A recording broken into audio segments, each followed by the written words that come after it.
Hi everyone, it's Andy from Hobby Headquarters, and as promised, here is the update video on the German tank factory of World War II that I've been working on now for a couple months now, and took a little bit of a break, and now I'm back to it.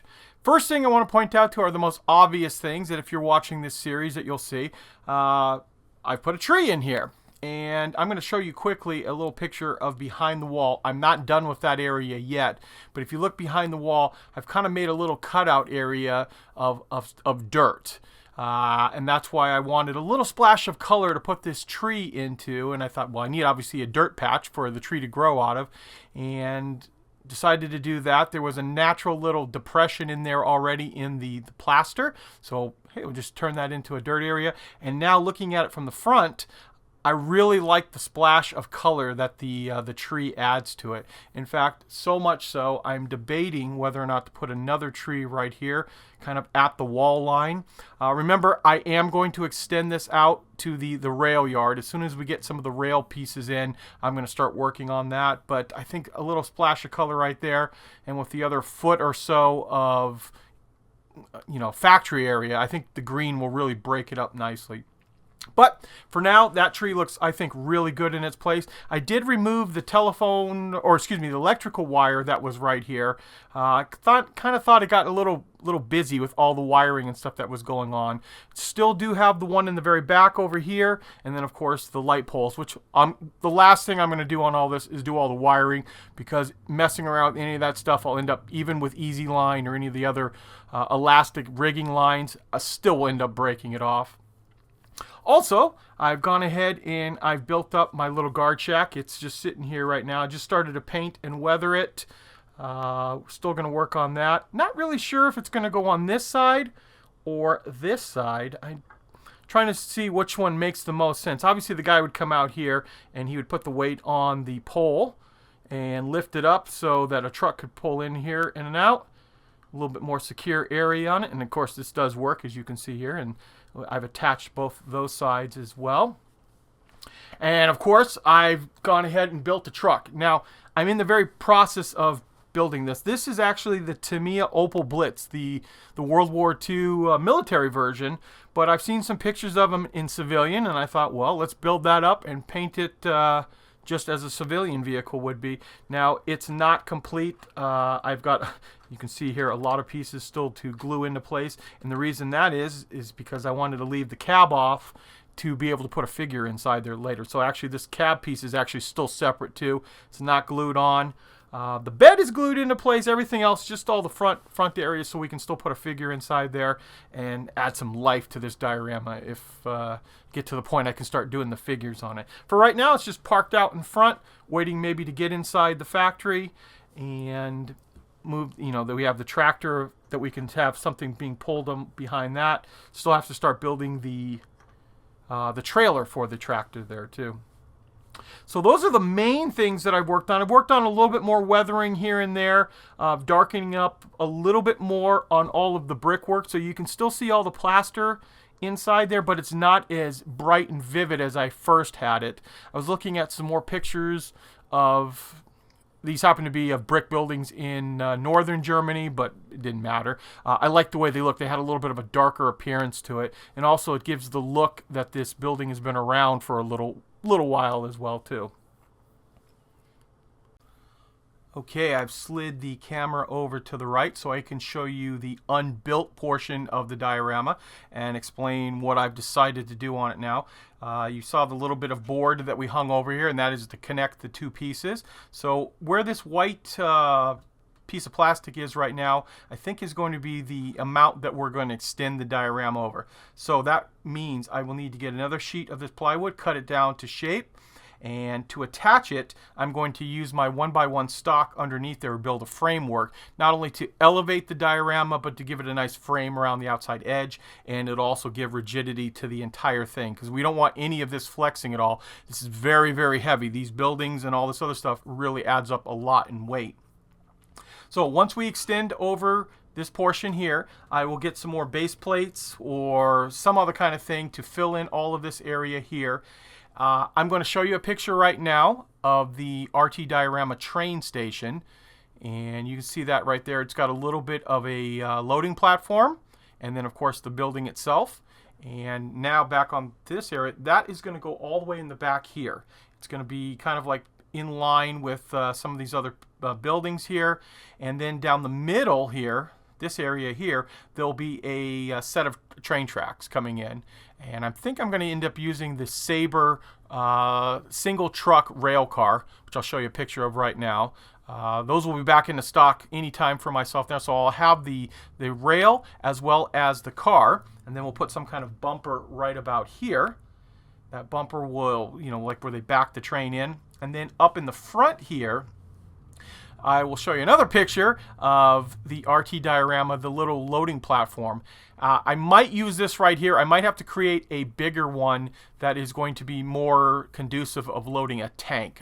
Still not quite sure what I'm going to do on that, but I'm kind of leaning towards that, maybe even getting 2 of those and putting them together and then building a slight ramp that'll go up there. So you can imagine it'll be the building here, the railroad tracks, and then another loading platform, which should line up with this opening right in through here. And the reason I say all that is because I've 100% decided what this factory is going to be making, and I'm actually going to start these up very soon. The Panzer 1 and Panzer 1B, the A and B version. So there's 2 kits inside here in 35th scale. They are very small tanks in 35th, so they won't just dominate. I put a King Tiger on this base, and it is just so large on here, and it kind of overtakes everything else in there, where I think the Panzer 1s are going to be a nice little addition to it. So our rail car could actually have a Panzer 1 already loaded on it, and then maybe inside this factory, this portion over in there, the doors open up, and it would have like maybe them working on another Panzer 1B. Like this is the new model coming out. They're still working on that, and that's looking like how it's going to go. In the front, I'm not quite sure how I'll end up doing this part right here. We might have to put try to get some fence extensions that'll go all the way to the end. Just trying to figure out, I don't know if they make this stuff separately. If not, might have to build some other kind of fence basically. Maybe a taller fence or a shorter fence would be in the railroad. Just something to block it off that the average person, if we have a guard gate at the front of this, we don't want people just walking in to where the rail yard is. Now we're taking a closer look over in the corner of the 2 buildings, and I've removed the door off of this building here so I could show you a little bit better. I've gone ahead, and I'm not done with this yet. I just put it in there just to show you guys what I'm actually doing. I built another one of the metal trusses that is going to go up there and hold that pipe into place. I just looked at it, and it looks like it's way too much pipe to be hanging out in the air. Even though it's attached at both buildings, it just didn't make sense to me. So I always just planned on we're going to build some of those trusses throughout the factory holding up the pipes. I've also gone ahead and built up another elbow one that it's not painted obviously, and maybe put it into something like this with another brace on the side of this building here. I've got extra ones of these braces here. We'll put it around the back, and then like an end cap on there that, hey, at one point they thought about adding an extension but never did it. Just to add a lot of little things to look at when you're looking at the base itself, and just to see all the little things. There'll be other things like I've got some bicycles that I'll be putting up. Like there'll be a bicycle up against one of the walls there, and boxes and crates. Just all kinds of really cool things that kind of tell a little story inside each one of those little areas. So that is my plan as it stands right now, and I know occasionally I'll say something and then it'll turn out that either something better comes along, in my opinion, that an idea that would come along, and a lot of times it's come from looking at the comments down below each one of the videos. I love when you guys throw out something there that go, oh, that would be pretty cool to do something like that. And sometimes you look at it, and after I made this plan, I go, well, that's not going to work at all. It's just not going to fit, or something like that. So I think I've nailed it down to that point that I know how it's going to progress, and having a blast though, one way or another. Half of the fun, I think, is just planning everything out, and then trying to get it to actually work the way it's supposed to. One comment I've gotten a few times is, oh, well, the diorama is not big enough to be producing tanks, and the only thing I can say to that is this is not 100% real. This is a scale diorama of as much as I can actually fit. I mean, this is pretty large, but remember, it's just a diorama of my idea of what a factory in World War II in Germany would have been, right? This is probably not anything even real, even closely to being real, but it's cool, and it's trying to tell a story more than trying to make a history lesson of how the factories worked. And it's actually a little misleading here too, that how big this actually is. In fact, if you look at the front wall here, you look at it and it doesn't look extremely large until you take a 35th scale figure and put it in front of it. Now here's just a figure. He's just got some tan primer on him there, but look at the size of that wall. Is a 7-foot tall wall in reality, and it really gives you some sense of scale. And I'm going to do the same thing back here. Put the little soldier guy back in front of the door. Look how small he is compared to the size of this building.